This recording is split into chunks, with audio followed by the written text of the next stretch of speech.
കഴിഞ്ഞ ദിവസം ചൈന നേപ്പാൾ അതിർത്തിയിലുണ്ടായ വലിയ തരത്തിലുള്ള ഒരു പ്രകൃതി ദുരന്തം. സ്വാഭാവികമായും ആ ദുരന്തത്തെക്കുറിച്ച് അറിയുവാൻ, അതിൻ്റെ വ്യാപ്തി എന്താണെന്ന് മനസ്സിലാക്കാൻ എല്ലാവരും ആഗ്രഹിക്കുന്നുണ്ട്. ഇതുമായി ബന്ധപ്പെട്ട ചില കാര്യങ്ങൾ നമ്മളോട് പറഞ്ഞു തരുന്നതിന് വേണ്ടി ശാസ്ത്ര നിരീക്ഷകനും എഴുത്തുകാരനുമായ ശ്രീ രാജഗോപാൽ കമ്മത്ത് ചേരുകയാണ്. എന്തായിരുന്നു അവിടെ ഉണ്ടായത്, നേപ്പാളിലുണ്ടായത്?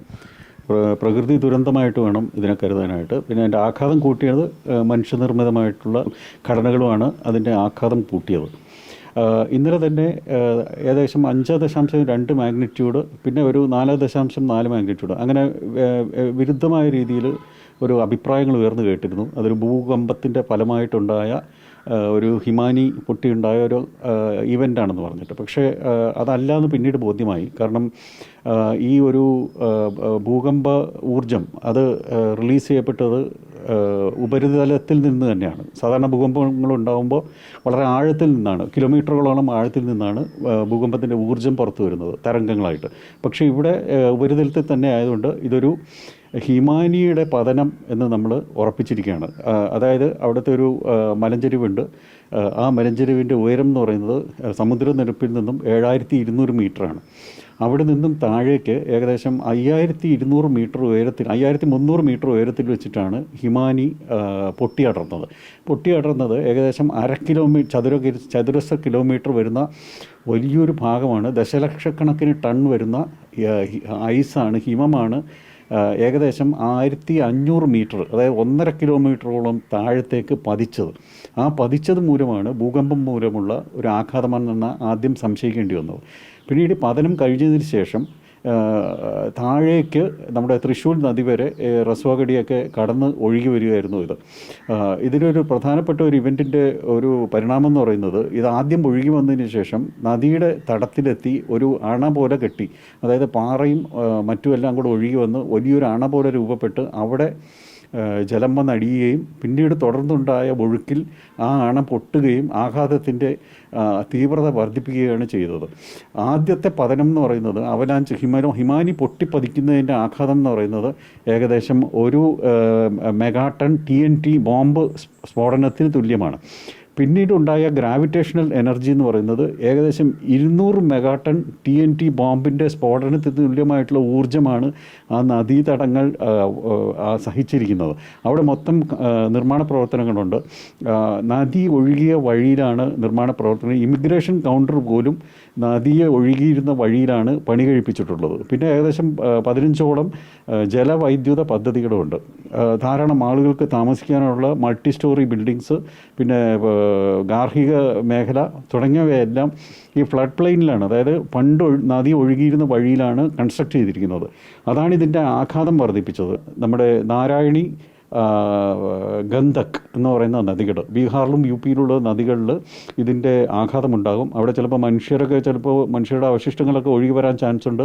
കാറുകളും മറ്റു വാഹനങ്ങളൊക്കെ ധാരാളം ഒഴുകിപ്പോയിട്ടുണ്ട്. അപ്പോൾ ഇതിൻ്റെ ഒരു ഇഷ്യൂ എന്ന് പറയുന്നത് ജലം മാത്രമല്ല ഒഴുകി വരുന്നത്, അതിൻ്റെ കൂടെ തന്നെ ഈ ഡെബ്രിയും ഒഴുകി വരുന്നുണ്ട്, അവശിഷ്ടങ്ങൾ ഒഴുകി വരുന്നുണ്ട്. അത് ഗംഗ വരെ എത്തിച്ചേരും എന്നുള്ളതാണ്. നമ്മളിപ്പോൾ കുറച്ച് ദിവസങ്ങൾക്കുള്ളിൽ, 3-4 ദിവസങ്ങൾക്കുള്ളിൽ ഗംഗ വരെ എത്തിച്ചേരും. അവിടെ വാൽമീകി നഗർ എന്ന് പറയുന്ന സ്ഥലത്ത് ഏകദേശം 1 മുതൽ 2 മീറ്റർ വരെ നദീനിരപ്പ് ഉയരാനായിട്ടുള്ള സാധ്യതയും ഇപ്പോൾ കാണുന്നുണ്ട്. പിന്നെ അത് മാത്രമല്ല, ഇതിൻ്റെ തൊട്ടടുത്ത് 2 തടാകങ്ങൾ കൂടിയുണ്ട്. അതായത് ഗ്ലേഷ്യർ ഹിമാനി ഉരുകി ഉണ്ടായിട്ടുള്ള തടാകങ്ങൾ. അതിങ്ങനെ ഉരുകിയും പിന്നീട് വീണ്ടും ജലമായും ഒക്കെ മാറി മാറി നിൽക്കുന്നതാണ്. അതിൻ്റെ ബൗണ്ടറി എന്ന് പറയുന്നത്, അതിർത്തി എന്ന് പറയുന്നത് വളരെ ലോലമായിട്ടൊരു ബൗണ്ടറിയാണ്.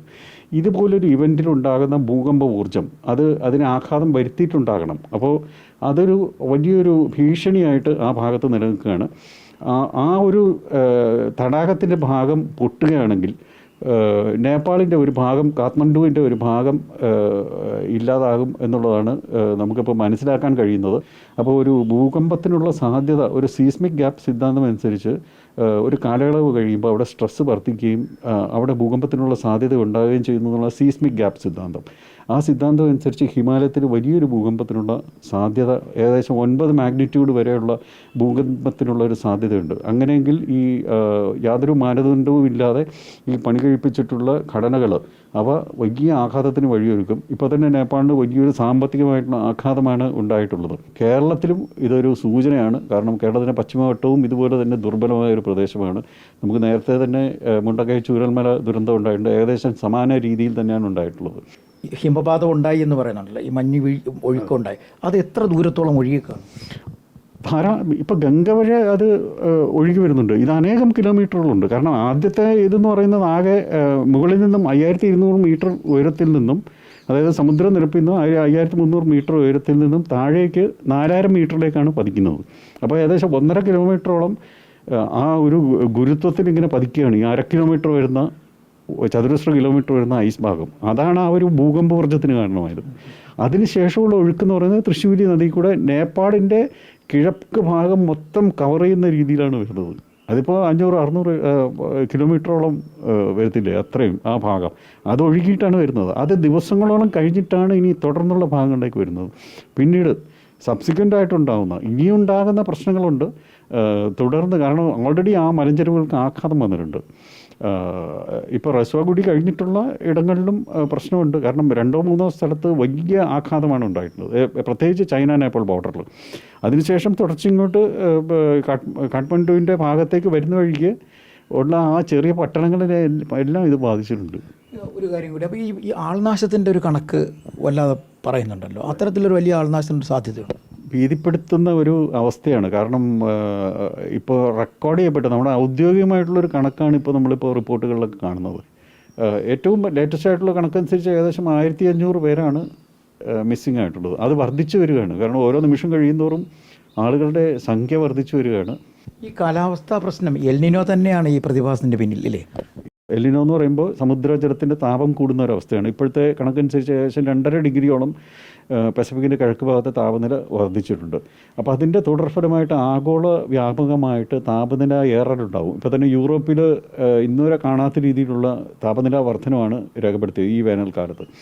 അതുപോലെ തന്നെ എവറസ്റ്റ് പോലെയുള്ള ഇടങ്ങളിൽ, അതുപോലെ മറ്റ് ഹിമാലയൻ പർവ്വത നിരകളിൽ അതിൻ്റെ ഘടനയെ തന്നെ ബാധിക്കുന്ന രീതിയിലുള്ള അന്തരീക്ഷ മാറ്റമാണ് നമ്മളിപ്പോൾ അനുഭവിച്ചുകൊണ്ടിരിക്കുന്നത്. ഏകദേശം 10-12 മാസത്തോളം നീണ്ടു നിൽക്കും എന്നാണ് നമ്മളിപ്പോൾ കരുതുന്നത് എൽനിനോ ഇഫക്റ്റ്. അങ്ങനെയാണെന്നുണ്ടെങ്കിൽ ധാരാളം കാലാവസ്ഥാ മാറ്റങ്ങൾ കേരളത്തിലും ഇന്ത്യയുടെ മറ്റു ഭാഗങ്ങളിലും ഹിമാലയത്തിലും പ്രതീക്ഷിക്കേണ്ടതായിട്ടുണ്ട്. എൽനിനോ പ്രതിഭാസം കാരണം ഇനിയും ഇത്തരത്തിലുള്ള ദുരന്തങ്ങൾക്ക് സാധ്യത ഉണ്ട് എന്നാണ് ഡോക്ടർ രാജഗോപാൽ നമ്മോടൊപ്പം പങ്കുവയ്ക്കുന്നത്. എന്തായാലും ഈ നേപ്പാൾ ദുരന്തം വളരെ ചെറുതായി കാണേണ്ട കാര്യമില്ല. ഇതിൻ്റെ പരിണിത ഫലങ്ങൾ വളരെ ദൂരവ്യാപകമായിരിക്കും എന്നും അദ്ദേഹം പറഞ്ഞു വയ്ക്കുന്നുണ്ട്. നന്ദി. ഗീതേഷിനൊപ്പം ഡി ബിനോയ്, കേരള വിഷൻ ന്യൂസ്.